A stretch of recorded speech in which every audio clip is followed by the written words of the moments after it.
Vous écoutez Révolutions alimentaires, le podcast qui explore chaque mois le meilleur de l'alimentation. Je suis Louise Brouez, agronome et autrice.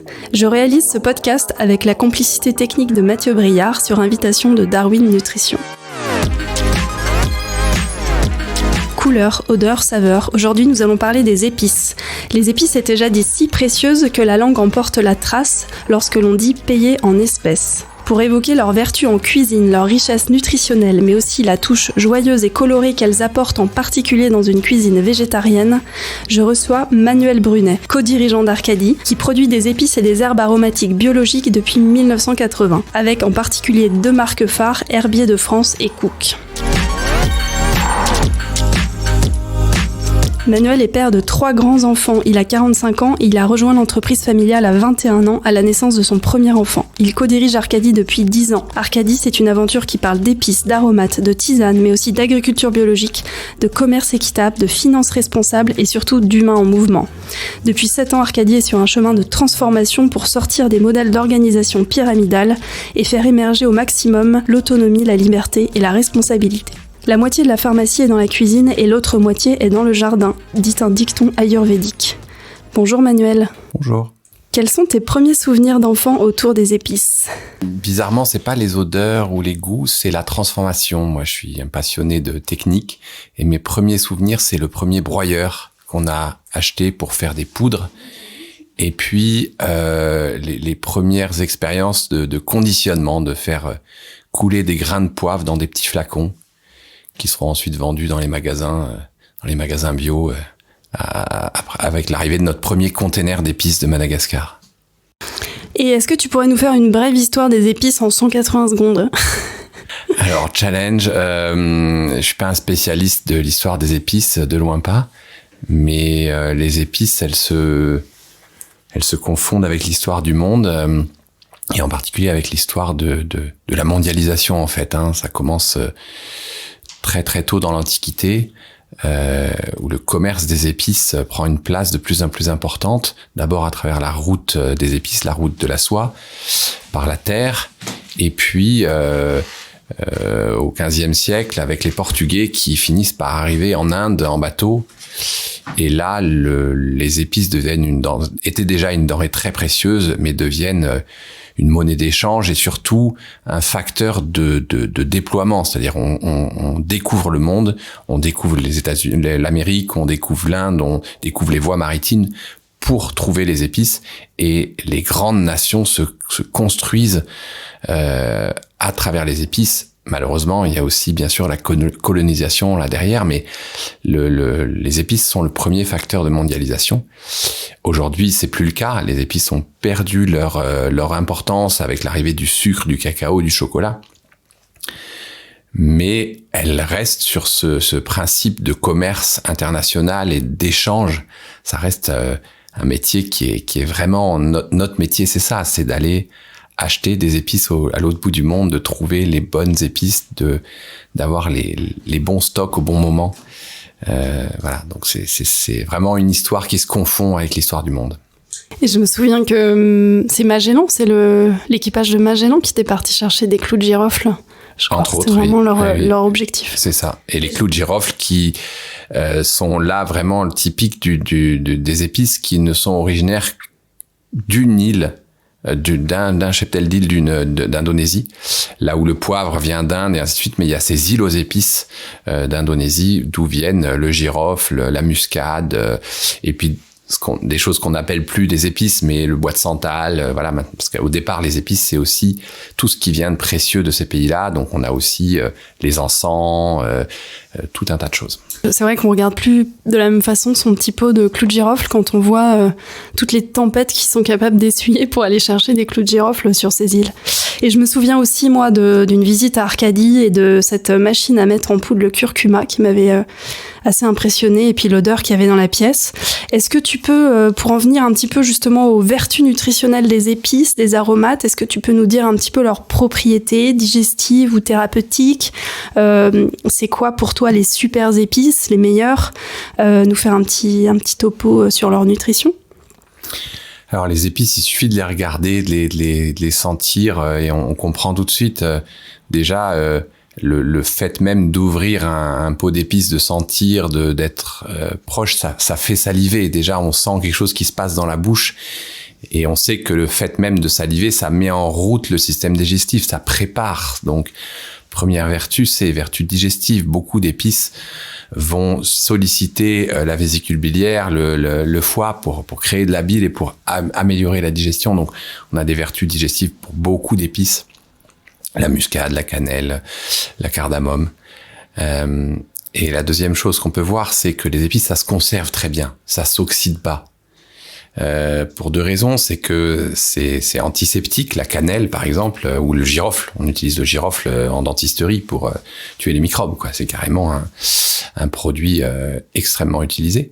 Et d'ailleurs, cannelle aussi, puisque c'est l'eugénol qu'on trouve dans la cannelle, dans le girofle, c'est l'huile essentielle qu'on trouve partout. Donc, ça a des propriétés antiseptiques et puis antioxydantes. Les épices ne s'oxydent pas, mais elles nous permettent de ne pas s'oxyder, nos cellules ne s'oxydent pas. Les antioxydants sont naturellement présents dans les aliments et empêchent les radicaux libres d'oxyder les cellules de notre organisme. Grâce à eux, il est possible de rompre la chaîne de création des radicaux libres et donc de limiter voire stopper la dégradation et le vieillissement prématuré des cellules. On connaît le curcuma, mais bien sûr le gingembre, le poivre, la cannelle, le girofle, tous ces épices ont des antioxydants très puissants et donc ils vont avoir des effets sur le vieillissement, sur les articulations, sur le cancer. Voilà. Et après, on a des recherches plus poussées qui montrent que la cannelle a des forts effets sur la gestion du sucre, donc pour les diabétiques, voilà. Et quand on rentre dans l'Ayurveda, alors là, on a une variété d'utilisation. On sent bien, les épices, c'est chaud, donc ça vient mobiliser des choses dans le corps, ça vient mettre en vie, ça vient réveiller. Donc il y a plein de choses qui se passent. Et est-ce qu'il y en a certaines qu'il faut plutôt consommer avec modération ? J'ai souvenir d'avoir, lors d'une interview à ce micro de Thierry Soucard, il avait mentionné qu'il fallait consommer le piment avec modération. C'est trop chaud peut-être ? Alors, je pense que là, il y a pas d'effet nocif avéré à part la muscade, qui est un poison à haute dose, mais personne ne peut en manger des hautes doses parce que le corps réagit immédiatement. Ou la bérose, faut faire attention à la bérose. C'est aussi, voilà, faut utiliser faut en mettre trop, quoi. Mais bon, aucun risque. Après, effectivement, les gens qui ont des digestions fragiles, voilà, mais chacun va sentir en fait ce qui est bon pour lui. Et voilà, il y a des pays comme l'Inde où ils mangent des quantités absolument extraordinaires de piment, où ils font même des concours. On voit des jeunes filles qui mangent des assiettes pleines de piment, qui se les frottent sur les yeux. C'est ce que je vais te proposer en fin d'émission. Oui, absolument, ouais, c'est ça. Mais non, il y a pas de précaution particulière à part de se connaître, d'écouter son corps. Et voilà, il n'y a pas de nocivité des épices. La diversité aussi, sûrement, c'est bien, comme pour le reste, varier les épices. Est-ce que, tu l'as mentionné rapidement au début, les épices, pour moi aussi, sont très intéressantes. Alors, tu as parlé de la cannelle aussi, qui aussi par son goût peut remplacer aussi un goût sucré. Est-ce que les épices conviendraient pas bien à un régime végétarien qui reste joyeux, gustatif, parce que elles apportent de la couleur, elles apportent de la chaleur, elles apportent du goût. Donc je me demande si ça peut pas aider à diminuer le sel et la viande. Il suffit d'aller dans les pays où avec des cultures culinaires différentes, comme l'Asie en particulier, l'Inde, le Vietnam, voilà, et de voir l'importance des épices justement dans toutes les préparations végétariennes. On a beaucoup moins l'habitude en France et on s'est mis à beaucoup utiliser le poivre parce que le poivre va bien sur la viande. Mais effectivement, les mélanges d'épices vont donner, si on prend les plats à base d'épinards en Inde, moi j'aime pas les épinards, quoi. En faire des épinards à l'eau, c'est moyen. Mais ce que les Indiens font avec des épinards, c'est absolument extraordinaire. Donc oui, effectivement, ça donne du goût, ça donne. Mais c'est pas que ça. C'est-à-dire que les épices, elles sont appétantes. Donc elles donnent faim, elles donnent envie. Et donc c'est là aussi ça remplace la viande, c'est-à-dire que ça crée l'envie de manger. Donc oui, ça va. Plus on va utiliser d'épices, moins on va utiliser de sel, de sucre, mais aussi dans une cuisine végétarienne, ça va permettre de créer de la diversité, de ramener autre chose que bien sûr ces goûts des produits carnés qui sont simples d'utilisation dans la cuisine. Nous, on a vraiment des alliages un peu automatiques qu'on fait. On met justement les baies roses que tu mentionnais avec une salade endive et agrumes. C'est vraiment quelque chose qu'on fait souvent. Tu mentionnais les épinards. Et effectivement, moi, je fais une version très simplifiée de ce qu'ils font en Inde où on sert les épinards cuits à l'eau tout doucement avec une sauce au yaourt très gourmande à base de beaucoup de curry. On fait souvent aussi les carottes coupées très fin dans la cocotte en fonte avec soit du karvi, moi qui est vraiment une de mes épices préférées, soit du cumin. Des automatismes comme ça, avec tel légume, on va chercher telles épices, essayer d'en mettre une ou deux pour... Et puis on en teste aussi des nouvelles. Vous, chez Arcadie, il y en a encore certaines que j'ai même pas testées. Il y en a une quantité potentiellement énorme. Quelles sont les filières d'ailleurs que vous développez en France? On a parlé pas mal de commerce international, des épices qui viennent de loin. Peut-être c'est l'occasion aussi de parler des aromates, aussi du thym par exemple. Qu'est-ce qui est plus local et qu'est-ce que vous développez vous en tant que filière en France? Oui, effectivement, le mot épice évoque les pays lointains parce que, comme tu le disais au départ, on en garde la trace avec espèce. C'est vraiment ça qu'il y a derrière. Mais on a des produits gustatifs beaucoup plus proches. Donc, bien sûr, nous, notre entreprise est dans le sud de la France et on a déjà tout ce qui constitue les herbes de Provence, donc thym, marjolaine, origan, romarin, plein d'aromates, de garrigues qui vont donner énormément de goût. Ce qu'on développe aussi en France, c'est tout ce qui sont les ombellifères, donc l'anis, la coriandre, le cumin, même s'il y en a certaines qui au départ sont originaires non pas d'Europe mais de pays plus chauds comme le cumin. Qui vient plutôt d'Iran, enfin de ces pays-là, et mais qu'on tout doucement on arrive à cultiver en France. Donc effectivement toutes ces épices-là, on les cultive en France. Il y a des gens qui font du gingembre en France, il y a des gens qui s'amusent à faire de la vanille sous serre. Bon, on peut contester la chose, ça peut se faire aussi, mais effectivement pour l'instant nous on s'arrête là et on essaye de développer en France tout ce qui peut se faire ici. Oui. Et quelle est ton épice préférée à toi et même ta tisane préférée, puisque vous faites aussi des tisanes avec la marque Herbier de France? Alors, je vais avoir plein de réponses différentes. C'est difficile parce que en tisane, j'aime beaucoup la sauge. Moi, je suis quelqu'un qui aime l'amertume et la sauge, elle a cette amertume absolument parfaite, équilibrée et elle fait énormément de bien après un repas. Et moi, je goûte vraiment ce goût de l'amertume. Et la sauge, ça me fait penser à mes alliages. Là, je mentionnais tout à l'heure le karvi, la coriandre. La sauge, pour nous, c'est gnocchi, pommes de terre, beurre et sauge, direct. Et après, il y a une plante que j'aime beaucoup, qui est ma plante de cœur, parce que c'est ma plante d'enfance dans les champs que je récoltais, c'est l'achillée millefeuille. Dont je sais même pas les vertus médicinales. C'est juste, moi, c'est une fleur qui a émerveillé mon enfance et qui encore aujourd'hui, sa tige, sa fleur, sa corolle, ses feuilles, j'aime beaucoup. Voilà. Et en termes d'épices, moi, j'adore le poivre, quoi, parce que ça donne du goût à tout. Et je découvre de plus en plus le piment, justement. C'est impressionnant à quel point, lorsqu'on passe le stade de ça brûle, ça pique, ça enflamme, à quel point c'est un exhausteur de goût. C'est-à-dire, en fait, on pense que ça masque les goûts, et non, ça fait grandir tous les goûts. Et le poivre, si je me souviens bien, allié au curcuma, c'est bien, parce que la piperine fait que la curcumine passe mieux au niveau des intestins. C'est ça. C'est drôle, j'étais certaine que tu allais parler de l'achillée, c'est aussi ma plante préférée. Je crois que c'est l'achillée, ça vient du fait que c'est la plante d'Achille et que c'est la plante qui répare les blessures, à la fois les blessures corporelles et aussi les blessures de l'âme.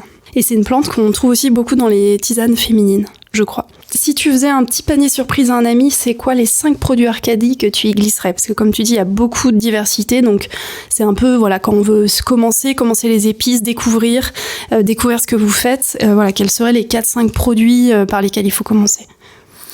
Je vais être très classique, je vais mettre d'abord du poivre noir en grains, parce que le poivre, peu de personnes consomment vraiment du bon poivre. On a du poivre en poudre et notre poivre de Madagascar, de la région de Nosy-Be, est citronné. Il a des tas de goûts qu'on n'imagine pas quand on pense au poivre. Je vais mettre du thym parce que c'est la tisane à toutes les vertus, quoi. C'est digestif, c'est tout l'hiver, on peut boire du thym et en même temps, on peut le mettre dans la cuisine.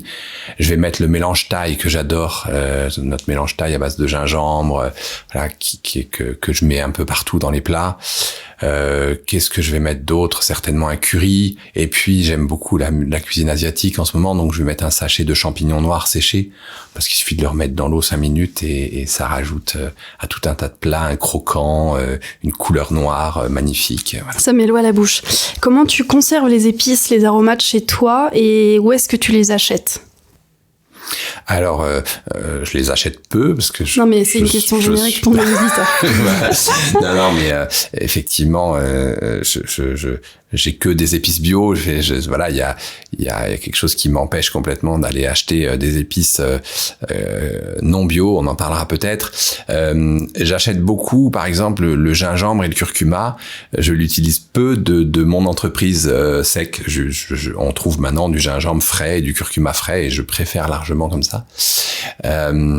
Et donc le reste, effectivement, voilà, et les aromates, je vais avoir des fois du thym que j'ai cueilli dans la garrigue, plutôt du persil frais, mais tout le reste, effectivement, j'ai ma collection de flacons Cook, donc notre marque d'épices, que moi je laisse dans son petit flacon.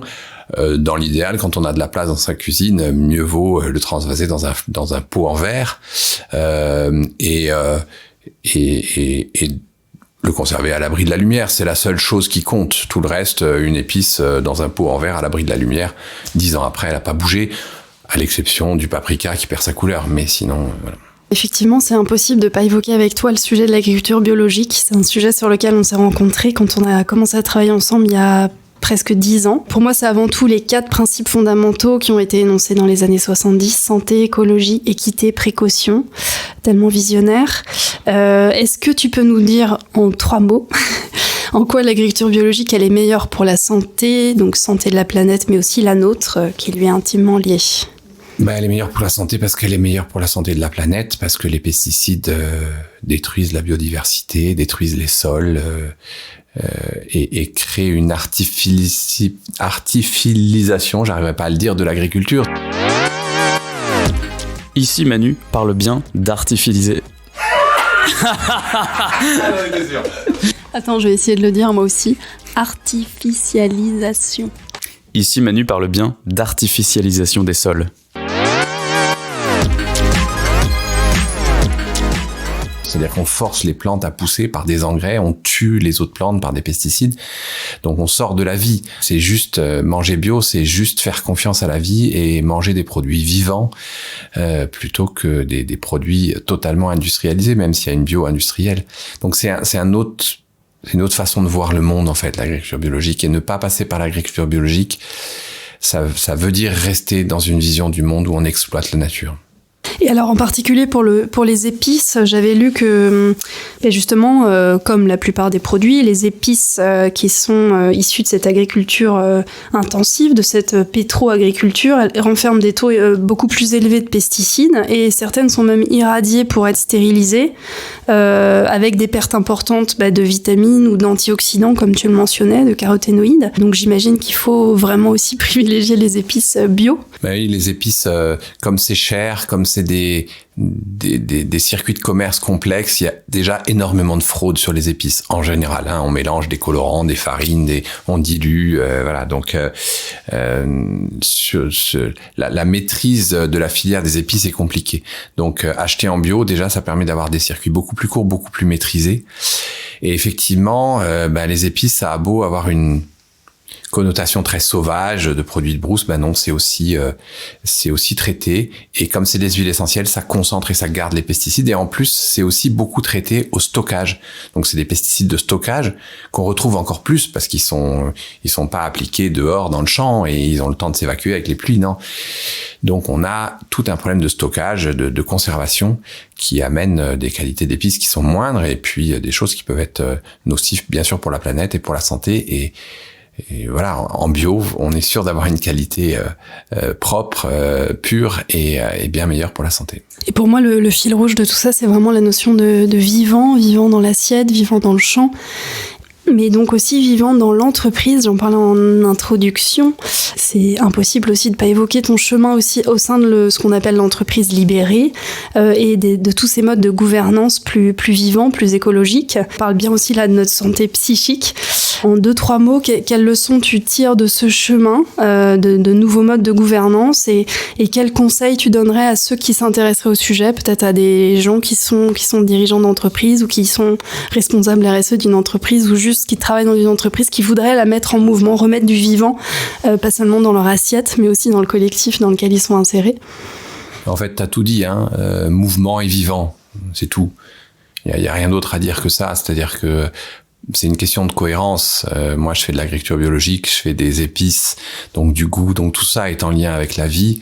Et si mon entreprise est pas vivante et en mouvement partout, alors il y a quelque chose qui va pas se produire, même pour le consommateur. Et donc voilà, ce qu'on cherche, c'est de mettre de la vie partout. Partout, il pourrait ne plus y en avoir. Donc, d'abord dans les relations humaines au sein de l'entreprise, mais aussi dans la finance. Demain, dans le transport, avec la construction du premier porte-container à voile pour ramener nos épices de Madagascar. Et comment se lancer là-dedans? Faire confiance à la vie, simplement. Juste écouter l'émergence de la vie à tous les endroits. Écouter les gens, écouter la nature, écouter ce que j'ai dans le cœur, ce que j'ai dans les tripes. Et faire confiance à ça. Et toi, tu as en tant que co-dirigeant, tu as lâché un peu aussi au niveau du pouvoir, parce qu'aujourd'hui, il est beaucoup concentré au niveau du haut de la pyramide. C'est quoi le chemin que tu as fait pour lâcher là-dessus ? Pareil, un chemin de mise en mouvement, de vie, de sentir que je suis pas obligé de rester dans ce que dit la société, de si je suis au pouvoir, je suis brillant, je suis vu, voilà, et de sentir en fait qu'est-ce qu'il y a profondément en moi et de découvrir que qu'en moi il y a plein d'énergie, et en particulier il y a pas juste une énergie d'être devant et de tracer le chemin, il y a aussi une énergie de soutien, d'accompagnement. Donc je vais vers ces choses-là, là où j'ai pu penser que j'étais défini par mon titre de chef d'entreprise, et découvrir que je peux lâcher ce costume-là et continuer de vivre, continuer d'exister. Et pour terminer, la question traditionnelle qu'on pose à tous nos invités, est-ce que tu pourrais nous partager 1 ou 2 recettes faciles utilisant des épices ? Je vais être très simple. 1 kilo de pommes, un petit peu de poudre d'amande, un petit peu de farine, un petit peu de matière grasse, des pommes coupées au fond d'un plat, un crumble par-dessus et juste entre les deux, une belle couche de cannelle. Moi, avec ça, j'en pleure de joie, quoi. Donc, un crumble à la cannelle. Et puis... Je peux témoigner qu'il est au bord des larmes. Hein. Éloge de la sobriété. Comment se satisfaire juste d'un crumble à la cannelle. C'est ça. Et puis, ce que je fais tout le temps à la maison, mes filles, voilà, le plat quotidien, c'est prendre les légumes qu'il y a dans le frigo, des carottes, des poireaux, un chou chinois, une patate douce, et les couper en fines lamelles, mettre ça dans le wok avec une tombée de tamari, un petit peu d'huile d'olive avant, un petit peu de gingembre frit dans l'huile juste avant de mettre les légumes, et puis un peu de tofu et des nouilles chinoises. Et c'est là que j'utilise ce fameux mélange thaï qu'on fait, et j'ai même pas besoin de me poser la question, je sais qu'avec ce mélange thaï ça va être délicieux. Et donc juste à la fin de la cuisson, pas mal de mélange thaï, et si j'ai envie, un peu de piment en plus, et voilà, petit wok végétarien. Ça prend 1 quart d'heure à faire, c'est extrêmement rapide, et puis surtout ça, pour moi, ça me permet, moi qui ai tendance à manger des féculents, à me faire un plat de nouilles et peu de légumes, là ça permet de rééquilibrer complètement, d'avoir très peu de féculents, beaucoup de légumes, de manger une grosse quantité de légumes, mais à peine cuits, j'adore. Voilà.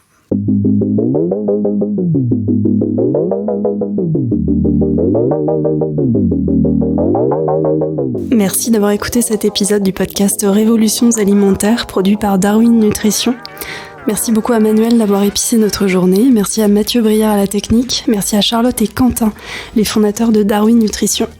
Si vous avez aimé cet épisode, pensez vous abonner sur votre plateforme de podcast préférée, à nous laisser vos commentaires sur Apple Podcast.